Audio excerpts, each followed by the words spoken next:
Full story. My golden sister wants to ruin my 3-year plan just to have a wedding for herself. It all started when my sister demanded that I give her my wedding venue. My parents were completely on her side, and things quickly spiraled out of control. Last week, my parents hosted a family BBQ, and in the middle of it, my sister dropped the bombshell she was pregnant. Everyone was over the moon for her, and during the celebration, she casually asked if she could use my wedding venue for her wedding. She said it was beautiful, and given that she was now pregnant, she couldn't plan her wedding herself. Now here's the catch: this venue was the same one my fiancé and I had been set to use for our wedding in just a few months. And it was the venue we had waited to be available for over 3 years. Everyone expected me to just give in, but I firmly said no. As much as I loved my sister, I couldn't give up the venue. She immediately started crying and stormed off, and Nan, our grandmother, told me I was being selfish because my sister needed the venue more than I did. I tried to explain myself, but then my mom joined in telling me, "You waited 3 years. Would it have killed you to wait a few more months? When has your sister ever asked you for something?" By then, my fiancé was really angry, and we ended up leaving before he completely lost his temper. Later that night, my sister called me crying. She said it was unfair that I always get what I want, and that I could have done this one thing for her. Her tone was full of guilt, but I refused to give in. Then my brother-in-law called me to apologize for the situation.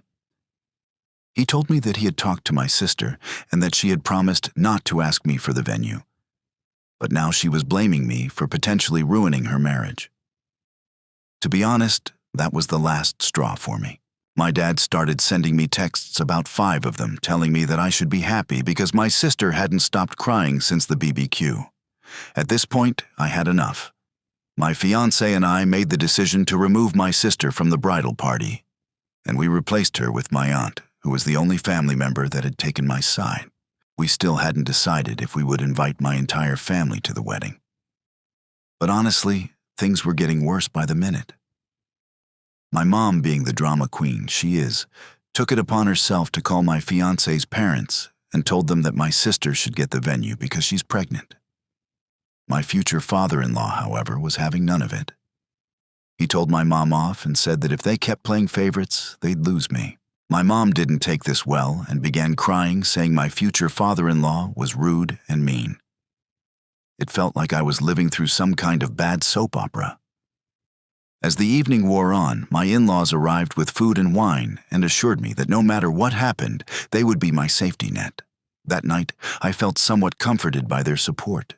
Update 1.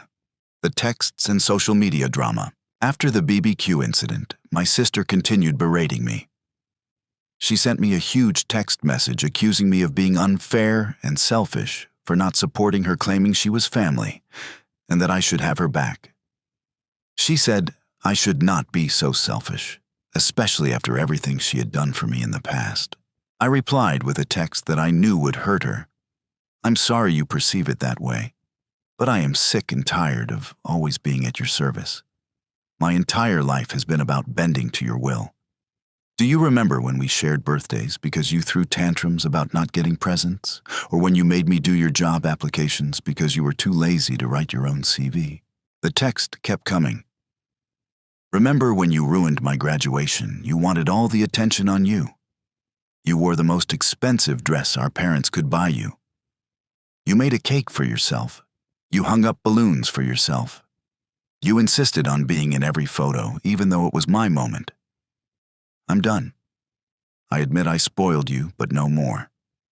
If you want to marry before your baby's born, you can find another place. I'm not giving up my wedding venue for you." I was bracing myself for the fallout, but her reply was more heartbreaking than I imagined. "Wow, you must love me so much," she texted back before blocking me. Then this morning, she unblocked me just to send a message from her wedding planner. "Hello, dear. I've received a message from your mother, and we will proceed with the rebooking of the venue. There will be additional costs for changing the names on the contract. Please come by my office tomorrow so we can sign the new contract." That was the final straw. My parents hadn't reached out, but my older brother called asking what happened. Apparently, Mom had told him that I had previously offered the venue to my sister and had humiliated her in front of everyone at the BBQ. I told him the truth, and he had no problem believing me. We talked for a while about our parents' behavior, and he confessed that part of his reason for moving away was because of how toxic they had been. We called the venue planner, and she was horrified. She confirmed that even if they called and said I wanted to rebook the venue, I had to be the one present to make any changes. The planner assured me that they would provide security for the wedding day to prevent anything else from happening. My sister's behavior didn't stop. She started making passive-aggressive comments on Facebook claiming I had made her depressed and that I was being heartless. I was bombarded with messages from her friends calling me a terrible person for treating her this way.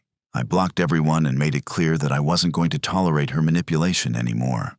But things escalated quickly. 2 days ago, my sister's best friend egged my car. I immediately called the police, and my neighbor, who has a habit of watching everything, helped identify them. It wasn't the kind of support I was looking for, but it felt satisfying to know that my sister's friends were showing their true colors. A few days later, I received a call from my parents. They asked if we could meet and talk things out. I was wary, but I agreed to have a conversation with them in our apartment. When they arrived, you could tell my mom had been crying. Honestly, for a few minutes, I felt bad for her. But that didn't last long. My father was the first to speak, asking why we had canceled the caterers. My fiancé, getting more frustrated by the minute, answered that we didn't want anything they could hold over our heads. Dad acted offended, saying he would never do something like that. To which I snapped, better safe than sorry. That set my mom off, and she began calling me disrespectful for talking to them that way. I told her that I was being disrespected for days, and I wouldn't stand for it anymore. It quickly turned into a heated argument, and my father started ranting about how a loving family should do everything in their power to make each other happy. That's when I hit him with the line, "Yes, Dad, exactly. But isn't it weird how that only applies to me and not my sister?" The room went quiet. My father's face turned red, and he started gasping for air, trying to defend himself. My mom was quietly crying again, and that's when I had enough. "Well, I'm waiting for your reasoning," I said, crossing my arms. My father slapped his hands on the table, ready to go on another rant about family sacrifices and how a loving family should prioritize each other's happiness. I looked at him and said, "Like when you tried to make me happy at my graduation. You remember that, when my sister ruined my graduation by trying to steal the spotlight? Do you remember how she made a cake for herself and insisted on being in every picture?" It was silent again. My father looked like he was about to explode. My mother, still crying, tried to blame me for everything. She claimed my sister was miserable because of me, and that she hadn't gone out in days because everyone was judging her. Then my father went on another tangent, trying to excuse my sister's behavior because she's the youngest and needs more attention. I couldn't believe what I was hearing. "It's obvious now," I said. "You love her more. You've made it clear. You didn't even try to hide it. You've been prioritizing her over me for years, and I've had enough." Mom tried to deny it, saying, "That's not true. We love you all the same." I wasn't having it. I pulled out a list from my phone, a list I had been writing for a while, documenting every point where they had put my sister before me. It was long, so long. Some had dates, some were more specific incidents. By the time I was finished reading it, my parents were horrified. They turned bright red, their eyes filled with tears, but they didn't apologize. They tried to explain away their behavior, but I cut them off. "This conversation is going nowhere," I said. "Either you set up family counseling and apologize, or you won't be invited to my wedding." They left that night, and I didn't hear from them for a few days. It felt like they were avoiding me, and honestly, I was starting to wonder if they would even try to reach out again. The silence felt heavy. Update 3, more drama, and the final straw. After the conversation with my parents, they didn't let go of their position. They continued to blame me for everything, even saying that I was responsible for my sister's depression and her failing relationship. The situation was exhausting. They kept calling me from different relatives' phones and leaving messages, but I had enough.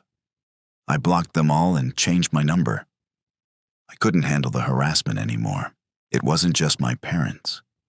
My sister and her entourage kept hounding me online, posting passive-aggressive messages on Facebook and Instagram. So I deleted my accounts entirely.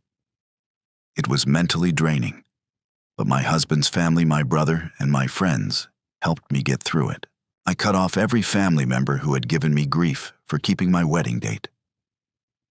Then just days before the wedding, my grandmother Nan came to my door, begging me to let her come. We had a long talk, and she ended up apologizing. While she still didn't understand why I couldn't just give my sister the venue, she didn't want to pressure me anymore and promised to support me. We hugged it out, but the relationship wasn't back to normal yet. The bachelor party was amazing. We spent the whole night cooking and having fun, and everything turned out perfectly. My fiancé made a gorgeous 3-layered cake, and the whole night was filled with laughter and memories. Wedding day arrived, and it started out perfect. We took pre-ceremony photos with my friends, laughing and talking about how surreal it felt. That was when I saw my sister's car driving up to the venue. I tried to ignore it, but she was already at the venue and causing a scene. One of my friends ran to get the security that we hired for the day. I didn't want any drama at my wedding. My sister was angry, shouting obscenities. She blamed me for ruining her relationship and her marriage plans. She was throwing mud at me in her wedding dress when my maid of honor sprinted toward her and pushed her into the flower bed, making sure she landed in the flowers with her butt first. It was over in seconds. Security escorted her off the property, and with that, I had enough ammunition to file a restraining order against her. I didn't want to file a police report, I just wanted her to stay away from me. The rest of the wedding was perfect. I married my best friend, my rock. My brother walked me down the aisle, and we cried as we exchanged vows. The celebration was full of joy, laughter, and happiness. My husband and his groomsmen performed an amazing dance to a Taylor Swift song, and the speeches were full of laughter. We left for our honeymoon right after, and when we came back, we decided to look for jobs in a new city. Thank you for listening to today's stories. If you enjoyed listening, please like and subscribe if you haven't done so already. Also, leave a comment below to share your thoughts on what happened. Take care.